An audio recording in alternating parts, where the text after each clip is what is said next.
लोकसभा चुनाव 2024 शुरू होने वाले हैं। आज हम यहाँ पर इन्हीं चुनावों में एक ऐसी सीट पर डिस्कस करने के लिए आए हैं जहाँ पर जो दंगल है वो बहुत ही इंटरेस्टिंग होने वाला है, क्योंकि जो चुनाव में उतरे हैं कैंडिडेट, एक तरफ महारानी है तो दूसरी तरफ बेरोजगार है। तो क्या ये जो दंगल है ये इंटरेस्टिंग होगा और कौन जीतने में कामयाब होगा और कौन वोट काटने में कामयाब होगा, ये देखने लायक होगा। इस सीट पर एनालिसिस करने के लिए आज हम यहाँ पर मौजूद हैं और हमारे साथ हैं कुलदीप पवार जी। तो कुलदीप जी, जो ये सीट है टिहरी लोकसभा सीट, ये काफ़ी हॉट सीट बनी हुई है, इंटरेस्टिंग बनी हुई है। तो ये जो सीट है यहाँ पर अभी जो बीजेपी वर्सेस कांग्रेस वर्सेस निर्दलीय होने वाला है। बीजेपी से हैं माला राजलक्ष्मी शाह, कांग्रेस से हैं ज्योत सिंह गुनसोलिया और निर्दलीय हैं बॉबी पवार। तो जो बॉबी पवार हैं, इनका क्या रोल है इस पूरे इलेक्शन में? देखिए, सबसे बड़ा रोल है इसका बॉबी पवार का यहाँ पे कि पहले मैं आपको बताऊं, टिहरी लोकसभा का जो चुनाव है वो परंपरागत राजनीति जी बनाम नई राजनीति जी दोनों के बीच का चुनाव है। परंपरागत राजनीति जो भाजपा और कांग्रेस करती रहती हैं, जी कर रही हैं, और जाहिर तौर पे कॉम्पिटिटर वही रहती हैं, वही हैं। उत्तराखंड में वही दो बड़ी 3 बार से सांसद रह चुकी हैं। नहीं, वही दो बड़ी पार्टी हैं कॉम्पिटिटर। जी ऐसे में ट्रायंगल है, एक निर्दलीय का उतरना, बॉबी पवार का उतरना। बॉबी पवार को 2-3 साल 4 साल पहले कोई नेता के तौर पे नहीं जानता था। बॉबी पवार जो फेमस हुए वो बेरोजगार आंदोलन की देन है। उत्तराखंड में बेरोजगारी एक बहुत बड़ा मुद्दा है, ये बार बार उठता भी रहा है। उत्तराखंड में स्वरोजगार के नाम पर मतलब सरकारें कोई भी, चाहे कांग्रेस रही हो चाहे बीजेपी रही हो, कुछ भी बहुत बड़े पैमाने पर नहीं दे पाई है। जितनी भी इंडस्ट्रियलाइजेशन है सब कुछ मैदानी इलाकों में ही ज़्यादा है, पहाड़ों पर रोजगार की व्यवस्था नहीं है। ऐसे में रोजगार के लिए वहाँ पर युवाओं को सिर्फ और सिर्फ सरकारी नौकरियां दिखाई देती हैं। सरकारी नौकरियां ही उनका एक सहारा हैं, और उन सरकारी नौकरियों में भी पिछले कुछ सालों के दौरान लगातार पेपर लीक के कारण एग्जाम्स कैंसिल होते रहे हैं, भर्तियां अटकती रही हैं। जो वहां पर युवाओं की, भाई आप नौजवान हैं, आपकी उम्र निकल रही है तेजी से, आपके पास में मौके घटते जा रहे हैं, आपको ये पता है कि 2 साल बाद आपकी सरकारी नौकरी करने की उम्र निकल जाएगी, तो वो एक फ्रस्ट्रेशन है। वो फ्रस्ट्रेशन का चेहरा बॉबी पवार है। देहरादून में अगर आपको याद हो, बेरोजगारों का बहुत बड़ा आंदोलन हुआ था कुछ समय पहले, और उसमें मतलब बहुत लंबे समय तक धरने पर बैठे रहे थे बेरोजगार। पेपर लीक वगैरह, उसके बाद सरकार ने हिंसक तरीके से मतलब लाठीचार्ज करके उनको लोगों को हटाया था। उस आंदोलन के जो अगुवा थे वो बॉबी पवार ही थे। बॉबी पवार की अगुवाई में वो पूरा आंदोलन चल रहा था, और बॉबी पवार उस आंदोलन के बाद जेल भेजे गए, और तब से वो एक युवाओं के बीच में एक बड़ा चेहरा बन के आए हैं। और निश्चित तौर पे पूरे के पूरे उत्तराखंड में, मैं केवल टिहरी लोकसभा सीट की बात नहीं कर रहा हूँ, पूरे उत्तराखंड में बॉबी पवार को रोजगार की चाह रखने वाले युवा समर्थन भी देते हैं। तो अगर बीजेपी की तरफ से जो खड़ी हुई हैं माला राजलक्ष्मी शाह, इनको अगर इनकी बात करें तो ये 3 बार से सांसद रह चुकी हैं, और जो इन्हें महारानी कहा जाता है, और साथ ही ये उत्तराखंड राज्य बनने के बाद की पहली महिला सांसद भी हैं। तो इनकी जो एक इमेज है वो एक महारानी के तौर पर काफ़ी अच्छी बनी हुई है। कांग्रेस से जो खड़े हो रहे हैं ज्योत सिंह गुनसोला, वो मसूरी से 2 बार विधायक रह चुके हैं, और इनको प्रीतम सिंह का टिकट काटकर सीट दी गई है, चुनाव में उतारा गया है। और बॉबी पवार के बारे में आप जान ही चुके हैं कि बॉबी पवार कौन है।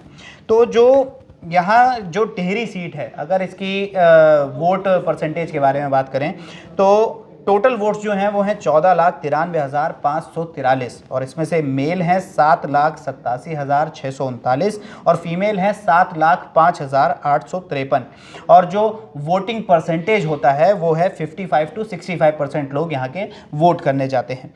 तो जो टिहरी लोकसभा है, यहाँ पर काफ़ी सारी समस्याएं हैं, क्योंकि ये जो माना जाता है ये एक बहुत बड़ा टूरिस्ट स्पॉट है, क्योंकि यहाँ पर 4 धाम में से 2 धाम आते हैं। यहाँ पे अगर देखा जाए तो 14 विधानसभा सीट हैं, जिनमें से 4 धाम में से 2 धाम आते हैं, गंगोत्री और यमुनोत्री। तो ये टूरिस्ट स्पॉट तो बहुत बड़ा है, लेकिन यहाँ पर काफ़ी सारी समस्याएं भी हैं जो अभी तक सुधर ही नहीं पाई। टिहरी लोकसभा के 2 हिस्से हैं जी। मैं आपको टिहरी लोकसभा का बंटवारा करता हूँ दो हिस्सों में, अगर हम उसको बांटे। एक हिस्सा है जिसमें देहरादून, उत्तराखंड की ग्रीष्मकालीन राजधानी है देहरादून, शीतकालीन राजधानी है देहरादून आता है। देहरादून चमक दमक वाला एरिया है, विकास भी हो रहा है, डेवलपमेंट दिखाई देता है। उसके बाद आता है आपका दूसरा हिस्सा जो आपका चाइना बॉर्डर से सटे हुए इलाके हैं। टिहरी लोकसभा सीट का जो है वो चाइना बॉर्डर से जाकर सटी हुई है। वो उस इलाके में आप के पास पहुंचने के साधन नहीं है, गांव-गांव तक सुनसान है। आप पहुंचने में एक एक दिन, दो दो, डेढ़ दिन तक लग जाता है गांव, किसी भी गांव में पहुंचने में। आपके पास रोजगार के साधन नहीं है, आप भूस्खलन से जूझ रहे हैं, आप प्राकृतिक, हर तरह की प्राकृतिक आपदा से जूझ रहे हैं। ये दूसरा चेहरा है। तो इन दो चेहरों पर ही सारे मुद्दे टिके हुए हैं। अब टिहरी लोकसभा के जो मतदाता हैं उनकी मांगे जो हैं वो बड़ी सिंपल है। आपको शिक्षा चाहिए, स्वास्थ्य चाहिए, जो हर वोटर की होती है। लेकिन शिक्षा स्वास्थ्य किस तरह का, उनकी डिमांड है कि आप अच्छे हॉस्पिटल्स उत्तरकाशी और ऊपर के पहाड़ के इलाके में बनवाइए, जिससे कि जो नीचे तक दौड़ना पड़ता है, ऋषिकेश आना पड़ता है, देहरादून आना पड़ता है और इतने में लोग खत्म हो जाते हैं, वो ना हो। भूस्खलन वहां पर बड़ी समस्या है। ऑल वेदर रोड बनवाई गई थी केंद्र सरकार की तरफ से, गडकरी जी का ड्रीम प्रोजेक्ट था कि चार धाम की यात्रा पूरे साल चले, जिससे कि टूरिज्म बढ़े। लेकिन उस ऑल वेदर रोड को बनाने के चक्कर में वहां भूस्खलन और ज्यादा बढ़ गया है। तो वो भूस्खलन वहां पर बहुत बड़ी समस्या है।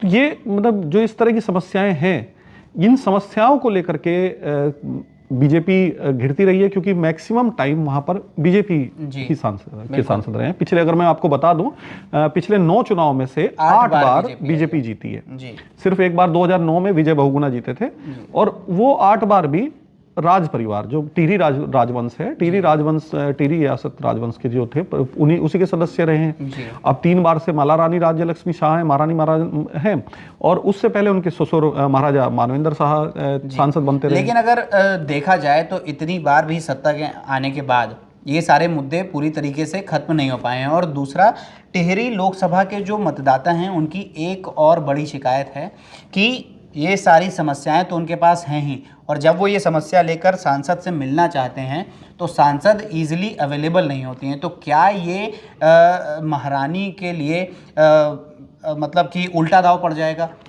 देखिए, उल्टा दांव तो इसलिए नहीं कह सकते, क्योंकि इमेज राज परिवार को लेकर के आस्थाएं भी बहुत हैं वहाँ पर।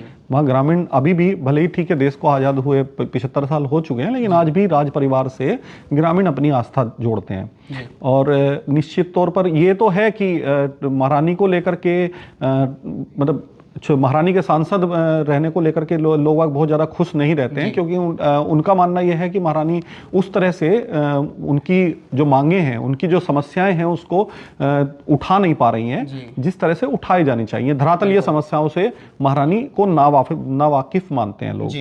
तो अब ऐसे में यहाँ पर इम्पोर्टेंट फैक्टर है एक तीसरे, जो मैं कह रहा था, बॉबी पवार का आना, कि आप कांग्रेस को वोट नहीं देना चाहते हैं, बीजेपी की सांसद से आप खुश नहीं हैं। तो ऐसे में क्या बॉबी पवार को मैं आपको बता दूं, बॉबी पवार चक्राता इलाके से आते हैं, जो इसी टिहरी लोकसभा सीट का हिस्सा है।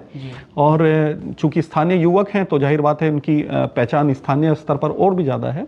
तो उनके जो जनसभाएं हैं, उनकी जो उनके जो मतलब जहां जहां वो जा रहे हैं, उनके साथ भीड़ भी जुट रही है।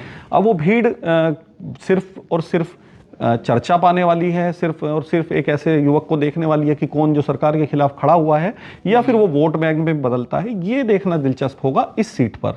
अगर ऐसा होता है, और जो एक फैक्टर और आ रहा है कि प्रीतम सिंह 2019 में चुनाव लड़े थे कांग्रेस से, और इस बार उनको वो नहीं लड़ रहे हैं। कहीं ना कहीं अंदर खाने ये भी खबरें हैं कि प्रीतम सिंह और जो बाकी स्थानीय कांग्रेस नेता हैं, वो कहीं ना कहीं बॉबी पवार को सपोर्ट करें। अगर ऐसा होता है तो कांग्रेस के लिए निश्चित तौर पर झटका होगा, और ये बीजेपी के लिए भी खतरे का सबब हो सकता है। तो जैसा कि हमने जाना कि टिहरी लोकसभा सीट पर जो महारानी वर्सेस बेरोजगार की लड़ाई होने वाली है वो कितनी इंटरेस्टिंग हो सकती है, और जो कांग्रेस के कैंडिडेट हैं उनकी अगर देखा जाए तो उनको जिस कैंडिडेट का टिकट काट कर दिया गया है वही बॉबी पवार को सपोर्ट करने को तैयार हैं, ऐसी चर्चाएं चल रही हैं। तो अगर ऐसा होता है तो कौन जीतेगा और कौन वोट काटेगा, ये देखना बड़ा ही दिलचस्प होगा। आपको क्या लगता है, आप हमें कमेंट सेक्शन में ज़रूर बताएं और जुड़े रहें डीएनए के साथ।